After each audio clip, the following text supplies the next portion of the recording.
అదేంటి 2 ప్లేట్లు తీసుకునొచ్చావు? అందరం కలిసి తిందాం. మా ఇంట్లో ఫస్ట్ మా అమ్మ తిన్నాకే మేమందరం తింటాం. ఏ ఇల్లైనా బాగుండాలంటే దానికి కారణం అమ్మే కదా మాయా.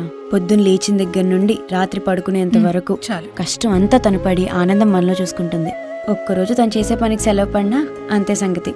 ఆ రోజు రోజులా ఉండదు. అమ్మ బాగుంటేనే ఇల్లు బాగుంటుంది. అందుకే మా అమ్మే ఫస్ట్, తర్వాతే మేమంతా.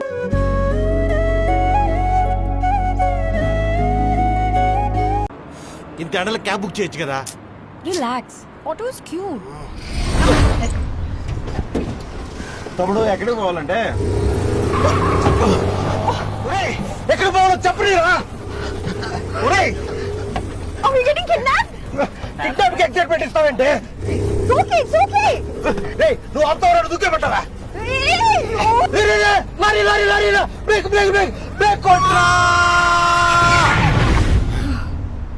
రే దిగరా.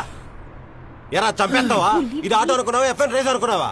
కస్టమర్లు ఎక్కడ పోవాలని అడగవా? భలే వాడు అన్నయ్య. సమ్మర్ లో అందరు ఎక్కడికి వెళ్తారో మా ఆటో వాళ్ళకి తెలీదా అన్నయ్య? ఎక్కడికి? ఇక్కడికి.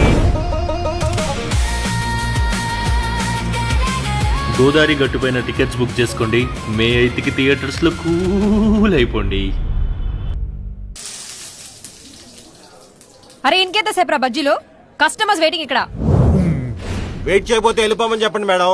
ఈ ఎండలకు బయట పని చేయడమే కష్టం, అలాంటిది తీసుకొచ్చి కిచెన్ లో పడేశారు. మేం బజ్జీలు వేస్తున్నాం, బజ్జీలు మమ్మల్ని వేస్తున్నాయో తెలియట్లేదు. మేడం జాయిన్ అయ్యేటప్పుడు వీడు తెల్లగా ఇడ్లీ లేకుండేటోడు మేడం. ఇప్పుడు చూడండి నల్లగా మాడిపోయిన దోశ లెక్క అయిండు. అంటే మేము ఫిక్స్ అయిపోయినాం మేడం. మేము ఊరికి పోయి చిల్ అయిపోతాం మేడం. అరే బస్ బుక్ చేయరా. అవసరం లేదు, ఆ? కూల్గా ఉండాలంతే కదా.